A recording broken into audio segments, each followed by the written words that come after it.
عطا فرمائی.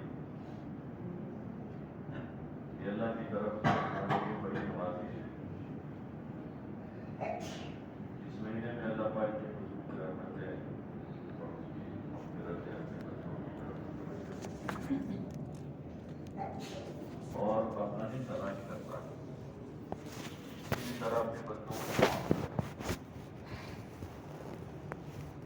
اس لیے رمضان میں افطار کے وقت سحری کے وقت افطار کرنے والوں کو سحری کھانے والوں کو معافی مانگنے والوں کو افطار کرانے والوں کو یہ سب جگہ مغفرت ہی مغفرت ہے. گویا کہ اللہ پاک پکڑ پکڑ کے سب کو معاف کرنا ہی چاہتا ہے کہ کسی طرح سب کی بخشش ہو جائے اور بندوں کو موقع دے رہا ہے کہ کسی طرح اپنے گناہوں کو معاف کروا دے. اس لیے کہ دنیا کی زندگی سے معافی کے ساتھ جانا ہی بڑا اعزاز ہے ہمارے لیے. بڑی سعادت ہے کہ کوئی بندہ دنیا سے اس حال میں جا رہے کہ اس کے دل میں کچھ باقی نہ رہے, نہ اللہ کے حقوق سے متعلق اور نہ اللہ کے بندوں کے حقوق سے متعلق. یہ بندے کی بڑی سعادت ہے کہ اس حال میں دنیا سے جا رہا ہے. اور یہ مواقع اللہ پاک اسی لیے دے رہا ہے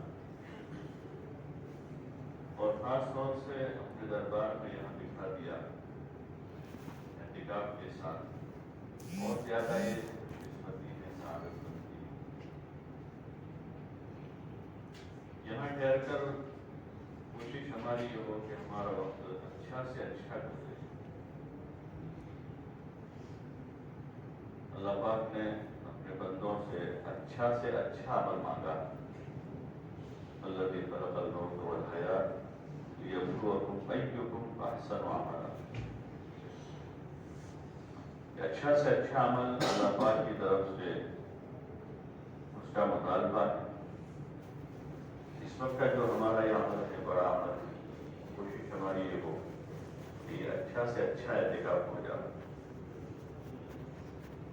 یہاں کا روزہ ہمارا اچھا سے اچھا روزہ ہو جائے اور جو کچھ ہمارے اعمال ہیں 24 گھنٹے کے یہاں پر اس کا ہر عمل اچھا سے اچھا ہو جائے. اس لیے کہ ایک مشق ہے یہ. علماء نے لکھا ہے کہ رمضان اچھا گزرتا ہے تو سال اچھا گزرتا ہے اور خصوصاً یہ رمضان کا عمل اشرا ہے. اس کو جتنا اچھا گزار لیں گے اتنا آگے اللہ پاک کی طرف سے اچھی توفیق کی امید ہے. اللہ پاک بڑا قدردار ہے, بڑا قدردار ہے. بندے کی طرف سے معمولی سی کوشش کی بھی وہ بڑی قدر کرتا ہے اور بڑا مہربان ہے. یہ ساری اس کی مہربانیاں ہی ہمارے ساتھ کہ وہ اچھے کاموں کی توفیق بھی دے رہا ہے. یہاں کا جو ہمارا وقت ہے وہ اللہ کا فضل ہے کہ اکثر اعمال میں, تلاوت میں, ذکر میں, دعاؤں میں اور سیکھنے سکھانے میں مزید کوشش ہماری ہو کہ اور زیادہ جیسے جیسے گزرتے جا رہے ہیں ویسے ہی یہ قیمتی اور مبارک راتیں بھی آ رہی ہیں. تو جو مقصد ہے ہمارے ان اعمال کے ذریعے سے کہ اللہ کا تقرب اور اس کا تعلق ہم کو زیادہ سے زیادہ نصیب ہو جائے. ان ساری عبادتوں کے ذریعے سے یہی اصل مقصود ہے کہ اللہ کا قرب نصیب ہو اور جتنا ہے اس میں مزید اور اضافہ ہو.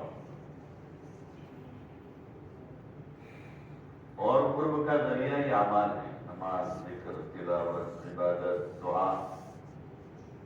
یہ حصول قرب الہی کا ذریعہ ہے کہ اسی سے اللہ کا قرب ملتا ہے. فضائل میں بھی حضرت شیخ نے لکھا ہے کہ نوافل کے ذریعے سے بندہ اللہ سے قریب ہوتا ہے. جتنی اس میں کثرت ہوتی ہے اتنا اللہ سے تعلق جڑتا جاتا ہے اور جتنا اس سے تعلق جڑتا جائے وہی ہمارا سب سے بڑا سرمایہ ہے. تعلق جتنا بڑھتا جائے گا اتنا عبادت میں, دعا میں اور اعمال میں مزہ بڑھ جائے گا. ان اعمال میں مشقت تو ضرور ہے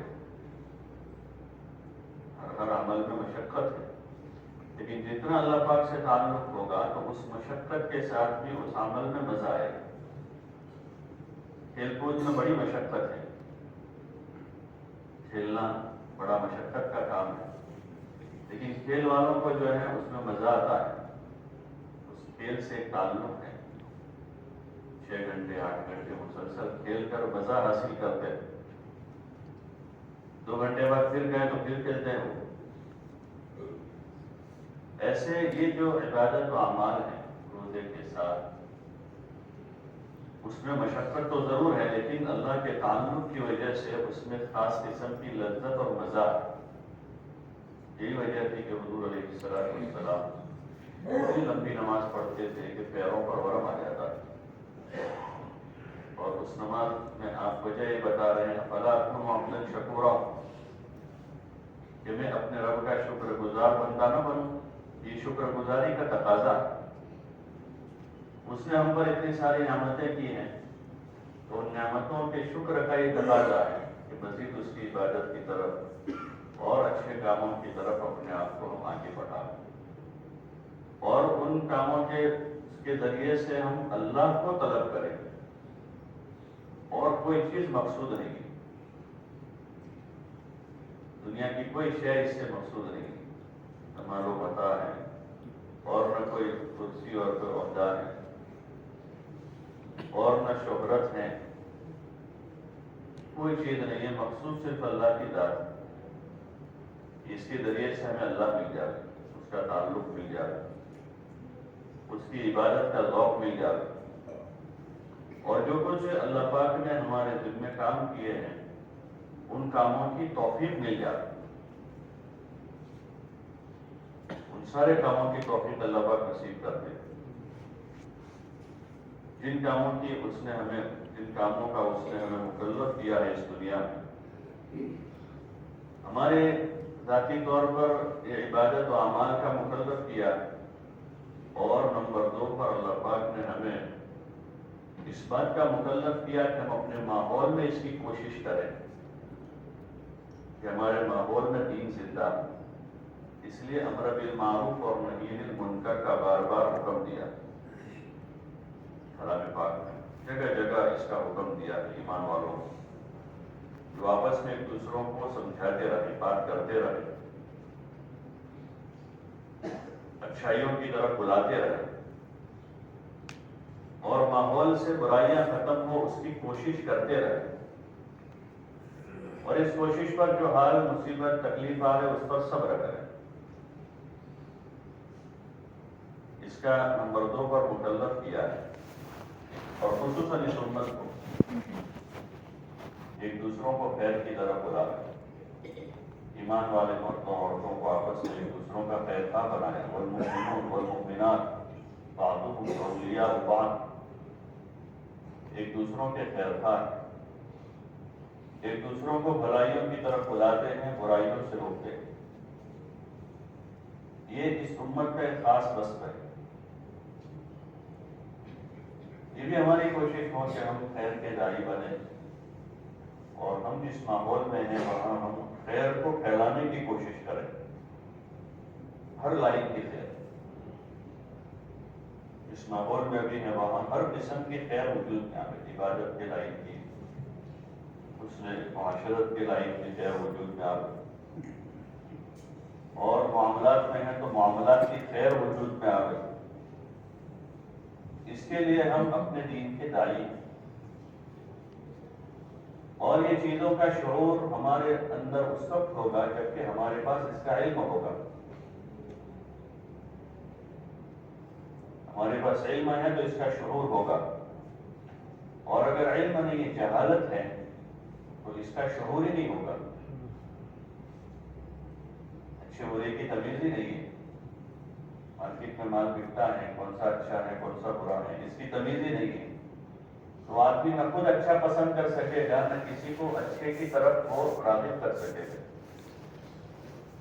اس کے لیے اللہ پاک نے علم دیا ہے، حضور علیہ السلام کے ذریعے سے ان سارے امور کا علم دیا، علم کی روشنی میں یہ چیزیں ہوگی تو وہ بارگاہ خدا بندی میں قابل قبول ہوگی، عقائد کا علم ہے، صحیح عقائد کیا ہے، اگر اس علم کے ساتھ ہیں تو آدمی کسی غلط چیز میں مبتلا نہیں ہوگا۔ عبادت کا علم ہے، اگر صحیح علم کے ساتھ عبادت ہو گئی تو وہ عبادت بارگاہ خداوندی میں قابل قبول ہوتی ہے، ورنہ کسی معمولی وجہ سے وہ عبادت فیل ہو جاتی ہے جہالت کے ساتھ۔ سرکاری دفتروں میں دیکھیں کہ فارم لیے جاتے ہیں، تھوڑا سا اسپیلنگ میں غلطی ہے، ای کی جگہ آئی ہو گیا، اے کی جگہ ای ہو گیا، تو اتنے میں وہ فیل ہو گیا، یہ قابل قبول نہیں ہے۔ ایسے بہت سی مرتبہ عبادت بہت زیادہ ہے مقدار میں، لیکن جہالت کے ساتھ ہے تو وہ بارگاہ خداوندی میں قابل قبول نہیں ہے۔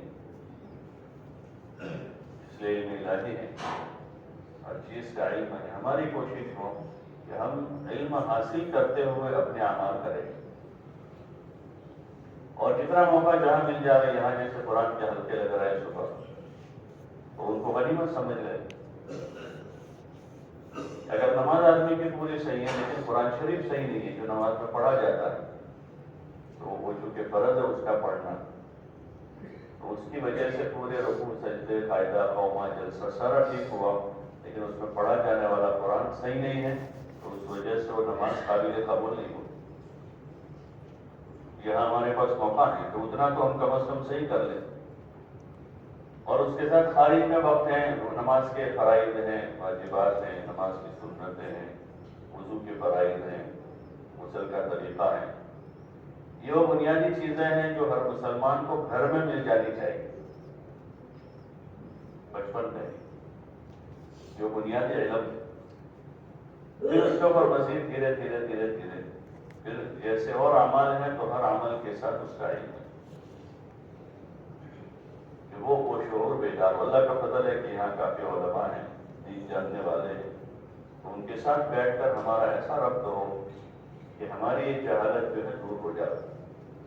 آدمی کسی بھی جگہ جاتا ہے تو وہاں کی نفع کی چیزوں سے فائدہ اٹھاتا ہے، جہاں بھی جاتا ہے۔ ہر عقل مند آدمی جہاں پہنچے گا وہاں سے جو نفع کی چیز ہے اس سے فائدہ اٹھاتا ہے۔ تو یہاں ہمارے لیے بڑے نفع کی چیز ہے اور بڑی قیمتی چیز ہے، علم معمولی چیز نہیں، بہت قیمتی۔ اس ماحول میں اگر ہم کوشش کر لیں گے کہ کم از کم اتنا علم ہمارے پاس آ جائے کہ جس سے ہماری نماز صحیح ہو جائے، جو بڑی عبادت ہے، بڑی عبادت ہے۔ ایمان کے بعد سب سے بڑا درجہ نماز کا ہے، اور قیامت میں سب سے پہلا حساب بھی نماز کا ہے۔ اول ما یحاسب به العبد یوم القیامۃ الصلاۃ، نماز ٹھیک ہو جائے، اچھی ہو جائے، بہت بڑا ذریعہ ہے مسائل کے حل کا، اللہ کے قرب کا۔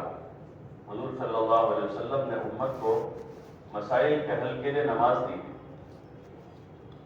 حاجت کی نماز دی ہے، توبہ کرنے کے لیے توبہ کی نماز دی ہے، بارش نہیں ہے تو اس کو بارش برسانے کے لیے اس کے لیے نماز دی ہے، کوئی آفت مصیبت آئی ہے بڑی، سورج چاند میں جہر لگا تو اس کے لیے نماز دی ہے۔ ایسے اپنے مسائل کے لیے نماز بڑا ذریعہ ہے، بہت مؤثر ذریعہ ہے، لیکن وہ صحیح نماز ہوگی تو وہ قبول ہو کر مسائل کو حل کروا دے گی۔ اور نماز میں ایک تاثیر ہے کہ وہ فواحش و منکرات سے بچاتی ہے، نماز کی تاثیر ہے۔ ہر عبادت کا کوئی اثر ہے، جیسے روزے کا اثر تقویٰ ہے، روزے کا اثر لعلکم تتقون، ایسے نماز کا یہ اثر ہے کہ فواحش و منکرات سے بندے کو بچائے۔ بہت سے ایسے لوگ جو فواحش و منکرات میں تھے، ابتدا میں نماز کے عادی بنے اور دھیرے دھیرے دھیرے سارے گناہ چھوڑ دیے، نماز نے اثر کیا، دھیرے دھیرے دھیرے اثر کیا۔ کپڑے کا اوپر ڈبہ لگ جاتا ہے تو اس کو ایک مرتبہ دھویا، دوبارہ 6 بار، 3 مرتبہ، 4 مرتبہ، 5 مرتبہ، 6 مرتبہ، وہ سارا اثر ختم ہو جاتا ہے۔ ایسے جو زندگی پر اثر ہے گناہوں کا، وہ اثر دھیرے دھیرے نماز سے ظاہر ہو جاتا ہے۔ ان الصلاۃ تنہیٰ عن الفحشاء والمنکر، برائیوں اور بے حیائی سے روک دیتی ہے۔ لیکن صحت ضروری ہے، صحت والی نماز ہو، صحیح نماز ہو۔ کوشش یہ ہو کہ عملی طور پر ہماری نماز صحیح ہو جائے۔ اتنا اچھا موقع ملا ہے یہاں پر، اجتماعی حلقہ تو ہمارا سیکھنے سکھانے کا ہے، کلام پاک کا، ابتدائی اوقات میں وقت ہے ہمارے پاس، نماز کا قیام، رکوع، سجدہ، قاعدہ، جلسہ، قومہ، اس کا طریقہ، اس کے فرائض، سنتیں، اور بہت، کیونکہ عملاً تو ہم کر ہی رہے ہیں، نئی چیز تو ہے نہیں سیکھنا ہی، عملاً کر ہی رہے ہیں، سجدہ نئے سرے سے سیکھنا نہیں ہے، کر ہی رہے ہیں، اس کو صحیح کر لینا، بیان کر ہی رہے ہیں، اس کو صحیح کر لینا۔ اس کا ظاہری ڈھانچہ اگر ٹھیک ہو جاتا ہے تو پھر اللہ پاک اس میں خشوع پیدا کر دیتے ہیں۔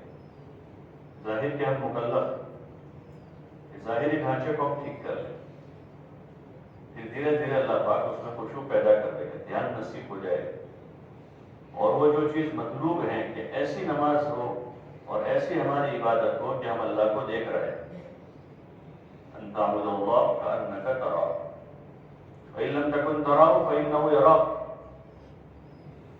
اگر تو نہیں دیکھ رہا ہے تو وہ تو دیکھ ہی رہا ہے، اللہ تو دیکھ ہی رہا ہے۔ تو یہ بڑا درجہ ہے۔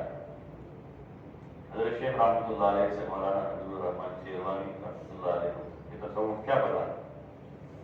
تصوف کی ابتدا انما الاعمال بالنیات سے ہوتی ہے، اور اس کی انتہا ان تعبد اللہ کأنک تراہ پر، تصحیح نیت سے اس کی ابتدا ہے اور صفت احسان پر اس کی انتہا ہے۔ یہ بہت بڑی چیز ہے۔ تو ایسی اگر ظاہر نماز کو ہم نے ٹھیک کیا تو اللہ کی ذات سے امید اللہ پاک اس میں خشوع پیدا کر دے، اور اس کے لیے اس نماز کی ہم مشق کر لیں۔ مولانا یوسف صاحب رحمۃ اللہ علیہ فرماتے تھے کہ تنہائی میں 2 رکعت لمبی نماز پڑھ کے نماز کی مشق کریں، تنہائی میں، رات میں اچھا موقع ہے، ابتدائی رات میں بھی موقع ہے، اخیر رات میں بھی موقع ہوتا ہے، تو اس میں 2 رکعت اس نیت سے کہ ہم اپنی نماز کو صحیح کر رہے ہیں۔ بہت ساری رکعتیں تو ہم پڑھ لیتے ہیں تہجد کی، چاش کی، اوابین کی، لیکن اس نیت سے اگر پڑھ رہے ہیں تو اس سے ہماری نماز میں صحت ہوتی جائے گی دھیرے دھیرے، کہ ہم اپنی نماز کو صحیح کر رہے ہیں، اور ظاہر کو ہم اپنی ذات سے ٹھیک کریں گے۔ ایک تو ہماری عادت ہے کہ ہاتھ کہیں بھی اٹھا لیتے ہیں، کہیں بھی باندھ دیتے ہیں، کسی بھی طرح ایک دھیان کے ساتھ کہ کہاں تک ہاتھ اٹھانا ہے، کہاں باندھنا ہے، کیسے رکوع کرنا ہے، رکوع کا کہاں رکھنا ہے، اس کی کیا سنتیں ہیں، تو اس دھیان کے ساتھ کرتے رہیں گے تو انشاءاللہ اللہ کی ذات سے امید ہے کہ اللہ پاک ہماری اس کوشش کو قبول فرما کر صحیح نماز ہم کو نصیب کر دے، اور اگر وہ نصیب ہو گئے تو بہت بڑی نعمت مل گئی، بہت بڑی دولت مل گئی۔ لوگ دنیا میں ہنر اور فن کے سیکھنے پر فخر کرتے ہیں کہ ہم فلاں فن جانتے ہیں، فلاں فن جانتے ہیں، کسی کا بیٹا کوئی فن حاصل کرتا ہے اس پر فخر کرتے ہیں۔ اگر صحیح نماز نصیب ہو گئے تو اس سے بڑھ کر اور کیا چیز ہو سکتی ہے؟ بہت بڑی چیز ہے یہ، بہت بڑی چیز، اس کا کوئی بدل نہیں ہے دنیا میں۔ تو یہ موقع اللہ پاک نے عنایت فرمایا ہے، تو ہم لوگ اس کی کوشش کر لیں کہ یہ ایک ابتدا ہو ہماری، اپنے اعمال کو، اپنے دین کو صحیح کرنے کی کوشش کرتے ہوئے۔ دوسرا کام ہمارا ہے کہ سیکھنا اور سکھانا، جو ہمیں آ رہا ہے اپنے دوسرے بھائیوں کو سکھائیں گے، اس پر جو مشقت ہے اس پر اجر ہے، سیکھنے کی مشقت پر بھی ثواب ہے اور سکھانے پر بھی ثواب ہے، سیکھنے کا بھی ثواب ہے، سکھانے کا بھی ثواب ہے۔ حدیث میں آتا ہے کہ صبح صبح ایک مسئلہ سیکھے اس کو 100 رکعت نفل پڑھنے کا ثواب ہے، 100 رکعت نفل سے افضل، اور علم کا کوئی ایک باب سیکھا تو 1000 رکعت نفل پڑھنے سے افضل۔ سیکھنے سکھانے کی مشقت اس پر اجر، اور وہ سامنے والا بھائی جب تک اس پر عمل کرتا رہے گا سکھانے والے کو اجر ملتا رہے گا۔ تو سیکھنے والے بھی طلب سے سیکھیں گے اور سکھانے والے بھی رغبت سے سکھائیں گے۔ سیکھنے والا نہیں ہے تو تلاش کرے گا، دکان پر گاہک نہیں آتا تو لوگوں کو پوچھتا ہے، کوئی پلاٹ بھی نہیں دکھتا ہے۔ چائے والے کا ایک مخصوص گاہک ہے کہ روزانہ پینے جاتا ہے، 2 دن میں گیا ہو تو پوچھے گا وہ۔ پان کھانے والا ایک مخصوص گاہک ہے، پان کھانے نہ جا رہے ہو تو دکان والا پوچھے گا کوئی پلاٹ بھی کہاں ہے۔ اس کو اس سے نفع اٹھانا ہے.